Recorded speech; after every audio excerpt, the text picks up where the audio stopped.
ပုံမှန်မဟုတ်တဲ့ game mechanic ပါတဲ့ 2D platform မှာ game ကိုမြန်မာနိုင်ငံက game developer တွေကဖန်တီးထားပြီးပါပြီ။အဲ့ဒီ game ကိုလည်း Steam ပေါ်မှာဆောက်လို့ရပြီဆိုတာမိတ်ဆွေသိပြီလား။အားလုံးမင်္ဂလာပါ Game Maker မြန်မာအနေနဲ့ကြိုဆိုပါရစေ။ဒီဗီဒီယိုမှာမြန်မာနိုင်ငံမှာစတုထမြောက် Steam ပေါ်မှာထွက်ခဲ့တဲ့ Anomaly ဆိုတဲ့ game ကိုဖန်တီးထားတဲ့ game developer ကိုဖြိုးပြည့်စုံ A/Gaming နဲ့သူ game ကိုဘာရွေးချက်နဲ့ဒီလိုမျိုးဖန်တီးခဲ့ရလဲပြီးလို့ရှိရင်အဲ့ game ကိုဖန်တီးနေတော့ဘာအခက်အခဲတွေကြုံတွေ့ရတယ်ဆိုတော့အသေးစိတ်သူနဲ့သူဆွေးနွေးရင်းနဲ့အဖြေရှာသွားကြတာပေါ့နော်အဲဆိုတော့ကျွန်တော်ဆက်ကြည့်ကြရအောင်ဟုတ်ကဲ့ကျွန်တော်နာမည်ကတော့ဖြူပြည့်စုံပါနော်ဟိုတလောကSteam မှာတင်ထားတဲ့ Anomaly ဆိုတဲ့ game ကိုလုပ်တဲ့ developer ပါဗျာဟုတ်ကဲ့ပါအကိုမင်္ဂလာပါကျွန်တော်တို့လည်းအကိုရဲ့ Anomaly game ကိုစော့ကြည့်ပြီးပေါ့နော်ထူးဆန်းတဲ့ mechanic လေးလည်းတွေ့ရတယ်အကိုဒီ game ကိုဖန်တီးဖို့ဘယ်ကစပြီးတော့ inspire ဖြစ်သွားလဲဆိုတော့ကျွန်တော်တို့အကြီးချုပ်ပြောပြပေးလို့ရမလားအဓိက inspire ဖြစ်တာတော့ကျွန်တော်က 2D platformer တွေတော်တော်ကစားရပေါ့နော်တော်များသိကြမယ့် game တွေဆိုရင်တော့Celeste တို့ Super Meat Boy တို့ Mario ရပြီး M++ တို့ပေါ့အဲ့လို game တွေကျွန်တော်တော်တော်ကြိုက်တယ်ပေါ့နော်အဲ့ဒါကျွန်တော်ကိုယ်တိုင်လည်း developer ဖြစ်တော့အဲ့လို game မျိုးလေးတစ်မျိုးလောက်တော့ကိုယ်တိုင်တော့လုပ်ကြည့်ခြင်းတယ်ပေါ့နော်အဲ့ဒီကနေစပြီးတော့ inspire ဖြစ်သွားတယ်ပဲပြောရမှာပေါ့ခင်ဗျာနောက်တစ်ချက်ကကြတော့ဘယ်လိုပြောမလဲ game development လာစလုပ်တာအရင်ကတခါမှ programming တွေ game design ဘိုင်းတို့ပုံဆွဲရပါတယ်ရလေတခုမှမသိဘူးလေအဲ့အတွက်ကကြတော့နည်းနည်း simple ဖြစ်တဲ့ဟာလေးကနေစကျင်တယ်ပေါ့နော်အဲ့ 2D platformer တွေကလည်းဟိုတခြားဟာတွေနဲ့ရှင် relatively simple ဖြစ်တော့ဒီဟာစလုပ်ဖို့ဆုံးဖြတ်မိသွားတာပေါ့ဗျာဟုတ်ကဲ့ပြည့်ရတဲ့ကျေးဇူးတင်ပါအကိုကြီးအဲ့တော့တို့ကိုဟိုအစကတည်းကကောက်ကို self study ပုံစံမျိုးထင်တယ်အဲ့ဒါဆိုလို့ရှိရင် game development ဘိုင်းရော game design ဘိုင်းတွေရောဟုတ်ကဲ့ self study ပဲပေါ့ဗျာအဓိကတော့ YouTube ကြည့်မိဗျာ YouTube မှာအဲ channel တွေကတော်တော်များများဗျာ game development နဲ့ပတ်သက်ဟို expert တိုင်းအတွက်ကိုရှိရဗျာ sound ဘိုင်းအတွက်လားဒါမှမဟုတ်ရင်ဒီတိုင်း game design အတွက်လား music ဘိုင်းလား coding ဘိုင်းလား resource တွေကတော့တော်တော်များများရှိရပေါ့နော် freely လည်း available ဖြစ်တော့ YouTube ကနေပဲအဓိကစလေ့လာမိရဗျာ self study သဘောပါပဲဟုတ်ကဲ့အကိုရဲ့ inspiration လေးပြပြပြီးတော့ကျေးဇူးအများကြီးတင်ပါတယ်အကိုဒီ 2D platform game ကိုဖန်တီးရတာမှန်တယ်ဒါပေမဲ့ဒီမှာထူးဆန်းတာတွေတွေ့ရတာ teleportation mechanic ကို 2D platform game နဲ့ပေါင်းတာတွေ့ရတာပေါ့နော်ဟုတ်ပြီအဲ့တော့ဒီ teleportation mechanic နဲ့ 2D platform နဲ့ပေါင်းပြီးတော့ solve လို့ရတယ်ဆိုတဲ့စိတ်ကူဘယ်ကနေရသွားတာကျွန်တော်တို့ပြပြပေးလို့ရပါအဓိကတော့စဉ်းစားမိရတော့မြာအဲ့ဟိုဘယ်လိုပြောမလဲ 2D platformer ဆိုတာ game စပေါ်တွေကရှိလာတဲ့ game မျိုးစတယ်ကျွန်တော်တို့ Mario တို့ဘာလို့ဆိုရင်ကြားလာပြီလေဘယ်သွားမယ်ညာသွားမယ်ခုံမယ်ဒီခုံမယ်အဲ့ platform တွေပါအခုပြောင်းလုပ်မယ်ပေါ့နော်အဲ့ idea ကလောက်ထားတဲ့အခောက်ပေါင်းလည်းမများတော့မနှဲတော့ဘူးပေါ့နော် game တွေကလည်းကျွန်တော်တို့တကယ်သာရည်ကြည့်မှဆိုရင်1000မကရှိနေပေါ့နော်အဲ့ဒီမှာကျွန်တော်ကဒီတိုင်းအဲ့လိုမျိုးရိုးရိုး simple ဖြစ်တာမဟုတ်ပဲနဲ့နည်းနည်းလေး unique mechanic လေးထည့်ကျင်တယ်ပေါ့နော်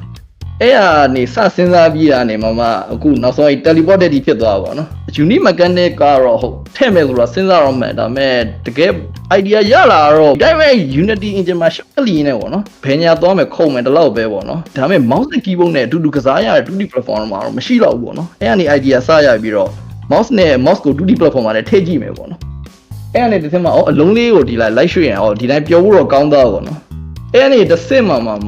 အစစချင်းစဉ်းစားမိတာအဲ့အလုံးကိုရွှေ့ပြီးတော့တိုက်မယ်ပေါ့နော်အဲ့ရန်သူတွေပါတယ်ဆိုရင် damage ထိမယ်ပြပါမျိုးစဉ်းစားထားများဒါပေမဲ့အဲ့ဒါကြီးကတိတ်ပြီးတော့ဒီမဖြစ်ဘူးပေါ့နော်ဘာကြောင့်ဆို player ကအမြင်ဒီတိုင်းဟိုလှည့်ဒီလှည့်လှုပ်ပြီးတော့ပဲသွားနေရကြတော့ interesting ဖြစ်တဲ့ gameplay မဖြစ်လာဘူးပေါ့နော်အဲ့အနေမှာအများကြီးစဉ်းစားနေလုပ်ကြည့်မိတာကြတော့ကျွန်တော်အဲ့ Dota ကစားရလေဒေါတာမှာဆိုရင်အဲ့ blink ခုံတဲ့ ability ရှိရအများကြီးသူအဲ့ dagger ဆိုတဲ့ item ဝင်မယ်ဆိုရင်လေဟုတ်ကဲ့အဲ့ဒါနဲ့ဆက်ဆက်မိသွားရပေါ့နော်ဆက်ဆက်မိသွားတဲ့အကြောင်းရင်းကလည်းဟိုလိုမျိုးပေါ့နော် mouse ကိုဘာလို့ထည့်မှာလဲဆိုရယ်မိကုန်းအဖြေရှာရင်းနဲ့ပေါ့နော် mouse မှာလုံနိုင်တဲ့ဟာမျိုးကဘာမျိုးလဲပေါ့နော်ဒီတိုင်းရိုး controller တွေအဲ့ဘယ်ညာရွှေ့ရတယ်မဟုတ်ဘဲနဲ့တိကျမှုလိုတဲ့ action ability ပေါ့နော်ဟုတ်ကဲ့အဲ့ဒါနဲ့ blink နဲ့ဆက်ဆက်မိသွားဩblink ဆိုရင်ကတော့ဒီ mouse နဲ့တိကျမှာ mouse မဟုတ်ရင်ကလောကခတ်နေပါလားပေါ့နော် mouse မှာရမယ့်ဟာမျိုးဖြစ်နေတော့အဲ့လိုမျိုးဆက်ဆက်မိသွားများဟုတ်ကဲ့နည်းနည်းရရှင်များဟုတ်ကဲ့ကျေးဇူးပါကိုပြပြပေးတဲ့အတွက်အကိုဒီ game ကိုဖန်တီးနေတော့ဘယ်လိုမျိုးအခက်ခဲကြီးကြုံခဲ့လဲကျွန်တော် game တွေဖန်တီးမယ်ဆိုလို့ရှိရင်ဒီလူအင်အားလိုရာတွေရောဒီပြဿနာ error တွေဘောင်းဆုံးတွေ့ရတယ်ရောတချို့ mechanic မှာတစ်တာတွေရောပေါ့နော်အကိုရဲ့အခက်ခဲ hard shit လေးကိုကျွန်တော်တို့ကို share ပေးလို့ရမှာဒီ game ဖန်တီးနေတော့စင်ကုန်မှုတွေကတော့ဟိုဟာတော်များတယ်ပေါ့နော်ဒါပေမဲ့နည်းနည်း error ရှင်းတဲ့ဟာပေါ့နော်ဒီနေရာမှာ teleport လုပ်မယ်ဆိုရင်ကြတော့ဘယ်လိုပြောမလဲ game ကအနီးဆက်ဆုံးတနေရာကိုပို့ပေးရမှာနော်ဟုတ်လို့ဆိုရင်ကြနိုင်ငံနဲ့ရောက်သွားမှာလေအဲ့ဟာရေးရတာလည်းနည်းနည်းလေးအခက်ရှိရပေါ့နော်စစချင်း idea တော့ဟုတ်ပြီလေကျွန်တော်တို့ခုံနေပေါ့နော် basic concept ကအတုံးလေးရှိရအတုံးလေးစားပြီးတော့ light teleport လုပ်တယ်အဲ့ဒါတော့ဟုတ်တယ်ဒါပေမဲ့အဲ့ဒါတွေကကြတော့ကျွန်တော်က ဘယ်လိုပြောမလဲဒီတိုင်းပဲမထားဘူးလေကျွန်တော်ဒီ telephone mechanic ကိုတခြား situation တွေမှာမျိုးမျိုးပြန်သုံးရမယ်ပေါ့နော်အဲ့လိုမျိုး unique situation တွေ unique idea တွေစဉ်းစားရတော်တော်ခေါင်းစားရင်များအရှင်းပြောတော့ mechanic ပေါ့နော်ဟုတ်တယ်ဟုတ်တယ် game ဆောက်လို့တော့လည်းနည်းနည်းလေးအနည်းဆုံးတော့ level တစ်ခုမှာတော့ idea တစ်ခုတော့ပါစေခြင်းတယ်ပေါ့နော်နည်းနည်း unique ဖြစ်တဲ့ idea ပါစေခြင်းပေါ့အဓိကတော့ player ကိုမယိုးသွားစေခြင်းပေါ့နော်ခုနပြောတဲ့ point ပါခင်ဗျာကျွန်တော်တို့ဒီ 2D platformer ဆိုတာအရန် simple ဖြစ်တဲ့ဟာဆိုတော့လေ level တစ်ခုနဲ့တစ်ခုကတော့ unique မဖြစ်ဘူးဆိုရင် player အတွက်ကတော့ engagement မရှိဘူးဆိုတော့သူလည်းသိကစားခြင်းမှာမဟုတ်ဘူးပေါ့နော်ဟုတ်ကဲ့အဲ့တော့ကကြရင်ကျွန်တော် unique idea တွေစဉ်းစားရတာတော်တော်အခက်တွေပေါ့ဗျာအဲ့လိုမျိုးဒီတိုင်းပဲဟိုစာရွက်နဲ့ပဲကွာအော်ဒါဒီလိုလုပ်လို့ရလားဒါဒီလိုလုပ်လို့ရလားဆိုရင်အဲ့ဒါတွေပဲဒါမှမဟုတ်လည်းကျွန်တော်တို့ idea အသစ်တွေစဉ်းစားရတာပေါ့နော်ဟုတ်အဲ့ဒါကအခက်အခဲရှိတယ်မြတ်အဲ့ game design အခက်အခဲပေါ့နော်ပြီးတော့နောက်တစ်ခုကကြတော့ဒီ art style ပေါ့နော်အကူက consistent ဖြစ်အောင်ဆွဲဖို့ဆိုတာတော်တော်ခက်တယ်ပေါ့နော်အဲစတော့ဆိုရင်ကြဒီ environment တစ်ခုတည်းမဟုတ်ဘူးပေါ့နော်တစ်ပင်တွေတောအုပ်တွေပါညာတွေအဲ့လိုမျိုး line grid တွေပါရှောက်ထည့်ဖို့ထပ်စဉ်းစားထားပါဒါပေမဲ့အဲ့လာရဲ့ art style ကလုံးဝဘယ်လိုပြောလဲတိတ်မကြိုက်ဘူးပေါ့နော်နောက်ဆုံးတော့အဲ့ဒါတွေအကုန်လုံး short ပြီးဒီ simple ဖြစ်တာပဲအကောင်းဆုံးပဲဆိုပြီးတော့ပဲဒီအမျိုးဖြစ်သွားတယ် environment တစ်ခုတည်းပုံစံမျိုးဖြစ်သွားတာပေါ့များဟုတ်ကဲ့ကျွန်တော်ထင်တော့အကိုအဲ့လိုမျိုးလုပ်လိုက်တာလေ right decision လို့ကျွန်တော်ထင်တယ်ပေါ့နော်အများကြီးအစားထည့်ကျင်တဲ့ဒါပေမဲ့ကျွန်တော်တို့ဒီတန်းမှာလည်းရှိကြလေ scope creep ဆိုတဲ့ဟာကျွန်တော်ထည့်တယ်နောက်ဆုံးဘာဖြစ်လို့လဲဆိုတော့အဲ့လိုမျိုးပေါ့နော်ခုနကလို hiring process တွေနဲ့ art ကလည်း consistency ဆိုတာရှိရသေးတယ်ဆိုတော့တခုနဲ့တခုဒီမျိုး scene နဲ့ခုနကကူနဲ့ဟာ theme ပုံစံမတူဘူးဆိုလဲ player တိတယ်ပေါ့နော်ဘယ်လိုလဲပေါ့အဲ့ရကွဲထော်သွားတယ်ပေါ့နော်အဲ့အတွက်ကြောင့်လဲအခုဒါနဲ့ပဲ stick လုပ်လိုက်တာကျွန်တော်ထင်တော့ right decision ဖြစ်တယ်လို့ကျွန်တော်ထင်ဟုတ်ကဲ့မြတ်ဟိုကိုနိုင်တဲ့ဝင်ပဲကိုထမ်းလိုက်ရတဲ့သဘောမျိုးဖြစ်သွားပါမြတ်လှုပ်ချင်တာတော့ဒီထက်အများကြီးပေါ့နော်ဒါပေမဲ့မတက်နိုင်ပါဘူးဟုတ်ကဲ့ game တွေကတော့ mechanic လည်းမိုက်တယ်ပြီးလို့ရှိရင် artwork လေးတွေလည်း unique ဖြစ်တယ်ဒီအဲ့တော့သူ့ရဲ့နောက်ွယ်က story လေးရောကျွန်တော်တို့ share ပေးလို့ရမလားကျွန်တော်တို့ဒီဟာ viewer တွေအကုန်လုံးသိပါဟုတ်ကဲ့နောက်ွယ် story ကတော့ဒီမှာမြင်ရတဲ့အတိုင်းပဲပေါ့နော်ကျွန်တော်တို့အမှောင်ဒုက္ခပါကြီးရှိရပေါ့နော်မောင်တုကဘာကြီးထဲမှာ main character ဒီခင်းရောင် character လွင်ဘာမှမရှိဘူးမြတ်တုံးလေးရှိမယ်ဒီ crystal လေးရှိမယ်ဒါပေမဲ့သူနဲ့ပတ်သက်တဲ့နည်းလူလို့တဒန်ရှိရဟာတခုမှမရှိဘူးပေါ့နော် तू ကဒီတကဘာအလုံးထဲမှာတယောက်တည်းလုံးဝ despair နဲ့နေရတဲ့လူမျိုးပဲပြောမလားပေါ့နော်သူဒီမှာဟို meaning မရှိဘူးဆိုတဲ့ပုံစံမျိုးပေါ့မြတ်အဲ့ဒါနေ तू အဲ့လိုမျိုးဟိုသွားရင်ဒီသွားရင်နေရာမှာနေရာ तू နဲ့တူတဲ့ character မျိုးကိုတွေ့ရပေါ့နော်တကယ်ခုမှတကယ် human being ပါလားဆိုပြီးတွေ့ရပေါ့နော်ဒီကတော့ဒီ pixel art ကျွန်တော်တို့ graphic ဘိုင်းရတယ်ဘာမှထည့်ထားဘူးဆိုတော့လေတိတ်တော့မမြင်ပေမဲ့အဓိကအဲ့ symbolism လေးပြကျင်တာပါများဟိုအမှောက်တု character ရဲ့အဲ့လင်းနေတဲ့ဒီအလင်းရောင်ကောင်မလေး character ရဲ့ပေါ့နော်အဲ့နှစ်ခုက symbolism နေနဲ့ထည့်ထားတာပေါ့နော်မောင်နေရခုနပြောလို့အဲ့ despair ရဲ့အနေ meaningless ဖြစ်နေတဲ့ဟာကိုပေါ်ပြပြီးတော့ကောင်းမလေးဒီအလင်းရောင်အားကြတော့သူ့ရဲ့ hope ပေါ့နော်ဘယ်လိုမျိုးပြောရင်လည်းရပါတယ်ဒီကောင်းတာနဲ့ဆိုးတာပေါ့နော်အဲ့လိုပုံစံမျိုးပေါ့နော်အဲ့ဟာကိုသူက meaningless ဖြစ်နေတဲ့ဟာနေကနေတစ်စက်မှသူအဲ့ hope ကိုရှာတွေ့ရပေါ့နော် plot ရဲ့ basic ကတော့အဲ့လိုစဉ်းစားထားတာပေါ့မြတ်ဟုတ်ကဲ့ကျေးဇူးပါကိုကြီးပြောပြပေးရတဲ့အတွက်အခုမှပဲသေးစိတ်သိရတော့တယ်ကျွန်တော်တို့ဒီ game ကိုစောကြည့်သလားတော့ game ထဲမှာ enemy character မပါတာတွေတွေ့ရတော့ဗောနော်ပြီးတော့လည်း interact လုပ်လို့ရတဲ့ element လေးတွေပါတယ်မှန်တယ်ဒါပေမဲ့ game ကိုဒီ opposition ပေါ့နော် player ကိုစန့်ကျင်စေတဲ့သူ့ကိုကနေစန့်ကျင်စေတဲ့ဘာ element လေးပါလဲပေါ့ပြီးရှင် element တွေထဲမှာတခြားဘာမျိုးစားတွေပါပေးလဲဆိုတော့ကျွန်တော်တို့အသေးစိတ်ပြောပြပေးလို့ရမှာအယောင်တွေပါပဲဝါဖင်းကြီးပြပဲပေါ့နော်အဲ့ဒီလိုပြန်သုံးတာဒါပေမဲ့ဟိုတကူနဲ့လုံပုံကိုင်ပုံတွေကတော့မတူဘူးပေါ့နော်ဒီအပြဇွန်ရကြကျွန်တော်တို့ဟို key and lock သဘောမျိုးပေါ့နော်ဟုတ်ကဲ့ဒီ crystal က force field ပဲပြောမလားအဲ့ဒီဟာယူ तू က power ပေးနေအောင်နော်အဲ့ဒါကိုအဲ့ crystal ကိုချိုးလိုက်မယ်ဆိုရင်ဒါကြီးကပျောက်သွားတယ်ပေါ့နော်ဒီအပြောင်ရောင် crystal ဆိုတာရှိမယ်ပြီးရင်ကျတော့ဟိုအနီရောင်ရှိမယ်ဗျအနီရောင်ကတိတ်မသုံးထားဘူးဗျဒါပေမဲ့ဒီဟာတွေအကုန်လုံးကတော့ဟိုဘယ်လိုမလဲတခုနဲ့ကတော့ဟို functionality ကတော့အရင် quality တော့မတူဘူးပေါ့နော်ဒါပေမဲ့တူတဲ့အကုန်လုံးတစ်ချက်ကတော့ဒီလို click နှိပ်ရင်တော့တခုတော့ဖြစ်သွားမယ်ပေါ့နော်ဟုတ်ကဲ့အနီရောင်ရဲ့ဟို main function ကတော့ तू ကထင်သေးတယ်ပေါ့ဗျအဲ့ဒါလည်းနည်းနည်းလေးတချို့ player ရတော့နည်းနည်းဟို confusing ဖြစ်တယ်ပေါ့နော်ဟိုဖြစ်ရဲ့တော့အပြာရောင် crystal ကြီးရနေဒီကကြမှာတည်တယ်ဆိုပြီးတော့အဲ့ဒါလည်းကျွန်တော်အနေနဲ့ point တော့လောက်ခံရတယ်ပေါ့နော်ဟုတ်ကဲ့နည်းနည်းဟုတ်ချောင်းမဟုတ်ဘဲနဲ့ဘယ်လိုပြောမလဲ spike မဟုတ်ဘဲနဲ့တည်စီရဒီတစ်ခုပဲရှိရမြဒီအနီရောင်ကလည်းအဲ့ game play ရတိတ် interesting ဖြစ်တဲ့ဟာတိတ်မရှိလို့ခင်ဗျတိတ်မထည့်ခဲ့ဘူးပေါ့နော်ဟုတ်ကဲ့ကျွန်တော်တို့စိတ်ဝင်စားဖို့ကောင်းတယ်ထင်တယ် sorry ဖြစ်လို့ပြောသွားဟိုဘယ်လိုပြောဟုတ်တယ်အဲ့လိုမျိုးနေရာကြီးဆိုလဲ သုံးလို့ကောင်းတာပဲပေါ့နော် အဓိကဒီရရဲ့ main ကကြတော့ခုနကျန်တဲ့ဟာတွေဆိုရင်အကုန်လုံးကတစ်ချက်ပဲနှိပ်ရတယ်ဒီကကြနှစ်ချက်နှိပ်ရတယ်ပေါ့နော် ဟုတ်ကဲ့ အဲ့လို idea လောက်လေးပဲရှိရများအဲ့ဒီပြီးရင်ကြတော့ဟိုဒီနောက်ဆုံး level မှာဆိုရင်တော့မှတ်ပြီးတော့ဆိုရင်ဘယ်လိုပြော teleport လုပ်ပြီးတော့မှချရတယ်ပေါ့နော် ဟုတ်ကဲ့အဲ့လိုဟာလောက်ပဲပေါ့နော်ဟိုဒီတိုင်းဟိုခုနပြောတဲ့ point တွေပါပဲကျွန်တော်တို့ဒီတိုင်းမထားဘူးပေါ့နော်ဒီတိုင်း click နေတာနဲ့ပြီးသွားပြီဆိုပြီးမထားဘူးပေါ့နော်ဘလို့ click နှိပ်ခိုင်းမလဲပေါ့နော်နှစ်ချက်နှိပ်ခိုင်းမှာလားဒါမှမဟုတ် teleport လုပ်ပြီးမှနှိပ်ခိုင်းမှာလားအဲ့လိုမျိုးတွေပေါ့ဗျာအဲ့ကကြအနီရောင်ကနည်းနည်း restricted ဖြစ်တယ်ဆိုတာအဲ့ဒါပြော तू ကကျွန်တော်အဲ့နဲ့ပတ်သက်ပြီး idea 3-4ခုလောက်ပဲစဉ်းစားလို့ရသွားတယ်ပေါ့နော်ဟုတ်ကဲ့ခုနပြောလို့မထားကြတော့ဒီတိုင်းမနှိပ်တာနဲ့ဘာမှဖြစ်တယ်ဆိုတာမျိုးမဖြစ်ချင်မနဲ့နည်းနည်း unique situation လေးစဉ်းစားလို့တိတ်မရခဲ့ဘူးပေါ့နော်ဒီအနီရောင် crystal ပြီးရကြဒီအစိမ်းအောင်ဟာလေးရှိရပါတော့ဒါကလည်းဟို platform မှာတော်တော်များများမှာပါလိပါတာရှိရဟာပါပဲသူကဟိုတစ်ခါပဲခုံလို့ရတယ်ပေါ့နော်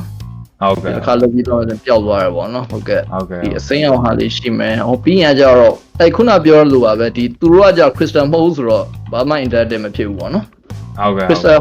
ဟုတ်မှာပဲနည်းချိုးလို့ရမယ်နော်ပြီးတော့ဒီလိုမျိုးအနီအောင်ဟာလေးရှိမယ်ဒါ basic enemy တွေပါပဲဟုတ်ကဲ့ moving platform လေးဟ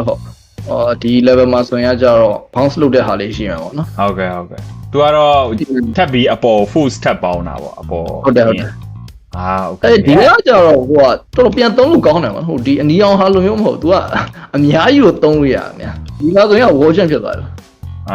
်ကျွန်တော်တို့ကတက်ကြတော့ဟိုကမရှိဆိုတော့ဒီက version လိုပုံစံဖြစ်သွားမှာပြီးတော့ဒီကကြတော့တခြားနောက်တစ်မျိုး crystal ပေါ့နော်ဒီမျိုးဟာလည်း platform တွေတော်များများပါပါတယ် तू ကနှိပ်လိုက်ဆိုရင်ကြတော့ဒီမြား direction လေးတိုင်းပဲမျိုးလေးသွားတာပေါ့နော်ဟုတ်အဲ့ဒါနဲ့ပတ်သက်နေနေရီရ story ပြောရမယ်ဆိုရင်ကြတော့ artist ကဒါကိုစသဆွဲခြင်းတော့ဟို YouTube play button လို့ဖြစ်သွားတာပြန်တော့ဆွဲခိုင်းလိုက်ရသေးတယ်အဲ့ဒါလေးမှတ်မိတယ် YouTube play button အတိုင်းဖြစ်သွားဒီကလေးလေးချွန်နဲ့မြားလေးမျိုးမဟုတ်ဘူးပေါ့နော်ဟုတ်ကဲ့ဟိုနှိပ်လိုက်မှဆိုရင်ကြတော့ဒီမှာလင်းပြီးတော့မှအဲ့ decoration သွားပြီးတော့မှပြန်ပြောက်သွားရပေါ့နော်ဟုတ်ကဲ့ဟိုအဓိကဟို chapter တွေခွဲတာမှာဒီ chapter 3ကတော့ဒီနှစ်ခုက main ပဲညာအဲ့ခုနပြတဲ့အဲ့ bounce လုပ်တဲ့ platform bounce လုပ်တဲ့ crystal ရဲ့ဒီကညာနှစ်ခုပေါင်းလာလာတာမြန်နောက်ပိုင်းကျရင်ရတော့လေဟုတ်ကဲ့ပြောပြတဲ့အတွက်ကျေးဇူးအများကြီးတင်ပါတယ်ကဲအဲ့ဒါဆိုရှင်ကျွန်တော်က pre production အကြောင်းအရာနဲ့ production အကြောင်းအရာ maybe ပေါ့နော်အဲ့တော့ကျွန်တော် post production အကြောင်းအရာလေးဆက်မိကြမယ်အဲ့တော့အကိုဒီ game ကိုစထုတ်ခြင်း game ကို testing နဲ့စိုင်းခဲ့ဘူးလားပေါ့နော် testing စိုင်းခဲ့တာမှာဒီ play testing ထဲမှာ player တွေရဲ့ feedback ကိုဘယ်လိုပေးလဲပေါ့အဲ့ဒီအကြောင်းအရာလေးကျွန်တော်တို့ပြောပြပေးလို့ရမှာဟုတ်ကဲ့ဟိုစိုင်းခဲ့ဘူးပါ play testing ကတော်တော်အရေးကြီးတယ်ပေါ့နော်အစတော့ကိုဂိမ်းလေးစလို့တော့အဲ့ဒါရေးကြီးမှမသိရဘူးပေါ့နော်ဒီတိုင်းပဲကိုကစားလို့ကောင်းရင်ပြီးရောဆိုတာရေးရတိတ်မဟုတ်ဘူးပေါ့နော်အဓိကပြဿနာဘယ်မှာတွေ့လဲဆိုတော့ဗာလေမင်းသမီးနဲ့ misunderstanding ဖြစ်တဲ့လိုမျိုးပုံစံမျိုးပါကိုကဒီ level ဒီလိုကစားခိုင်းစေခြင်းပဲတကယ် player ရကြနားမလဲသူတို့စဉ်းစားတဲ့ပုံနဲ့ကိုစဉ်းစားတဲ့ပုံစံနဲ့ကမတူဘူးပေါ့နော်အဲ့ဒါတွေကတီးဖို့ကကြ play test မှာပဲတီးလို့တီးခိုင်းမှာကိုမဟုတ်တဲ့သူပေါ့နော်ဖြစ်နိုင်ရဟိုကိုနဲ့အနှမ်းဝေးတွေပူကောင်းလေပဲပေါ့နော်။ဘာကြောင့်ဆိုတော့တငယ်ချင်းတွေပါတယ်ဆိုရင်ကြတော့နည်းနည်းခင်တဲ့ဟာရှိနေတော့လေ။သူတို့ဆိုရင်တိတ်ကောင်းဘယ်လိုပြောမလဲ။အကောင်းတယ်အမင်းကမိုက်တယ်အဲ့ဒါလောက်ပဲပေါ့နော်။တိတ် constructive criticism မရဘူးပေါ့နော်။အဓိကဟိုကိုနေရဟာလေးကိုထောက်ပြစီခြင်းထောက်ပြဖို့အဲ့မှလည်းခင်ကပူကောင်းလာမှာပေါ့နော်။အဲ့ဒီ play testing ကပြီးတော့ဟုတ်အဲ့ဒီဟာအတွက်တော်တော်ရေးကြီးရပေါ့နော်ကိုထင်သားလို့တွေမဖြစ်လို့ပေါ့နော်ကိုကလွယ်နေရတယ်ဘာလို့လဲတဏီကုန်တဏီကန်ဒါပဲထိုင်လုံးနေဆိုတော့ကိုတက်ကငါလွယ်ပါ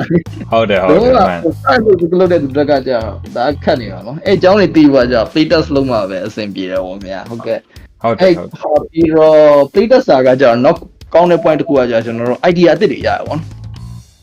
तू ကဒီလိုလှုပ်လိုက်တယ်ဟဲ့မင်းကဘာကြောင့်ဒီလိုလှုပ်လိုက်တာလဲအဲ့ကြမှာတခါကျရင် mechanic အသစ်တွေပါဖြစ်သွားတာပေါ့မင်းအဲ့တော့ကျွန်တော်ဒီ pre production ကပဲ game marketing ရောအကူဘယ်လိုမျိုးတွေလုပ်ခဲ့လဲဆိုတာရောကျွန်တော်တို့ share ပေးလို့ရမလား marketing ပေါ့နော်ဟုတ်ကဲ့အဓိကကို game ကကောင်းကြောင်းပြရမှာပေါ့နော်ဟုတ်ကဲ့အဲ့လိုမျိုးကကြာလောက်ရတော့တော်တော်ခက်တယ်ပေါ့နော်အဲ့တော့ကကြာတော့လေရိုးရှင်းရှင်းလေးပဲခုအဲ့ simplicity နဲ့ minimalism သင်မယ်ပေါ့နော် marketing ကိုလည်းအဲ့လိုပုံစံနဲ့လုပ်လိုက်တယ်ပေါ့နော်ဒီ game ရဲ့ unique ဖြစ်တဲ့ teleport ဟာလေးတွေပဲဒီမှာဒါလုပ်လို့ရတယ်ဆိုတဲ့ဟာလေးပဲအဓိကပြတာပေါ့နော်ဟုတ်ကဲ့ trailer မှာရော gif file တွေပါမှာရော gameplay screenshot တွေပါမှာရောအဲ့ဒါကိုပဲ emphasize လုပ်ပြီးတော့ပဲ marketing လုပ်သွားတယ်ပေါ့နော်ဟုတ်ကဲ့အဲ့ social media platform မှာကျွန်တော် post လုပ်တယ်ပေါ့နော်ဒီ platform မှာကဒီလို teleport လုပ်လို့ရပါတယ် please try it out အဲ့လိုမျိုးပါပဲအဲ့ basic ဖြစ်တဲ့ဟာပါပဲ game သေးနဲ့ကြိုက်တော့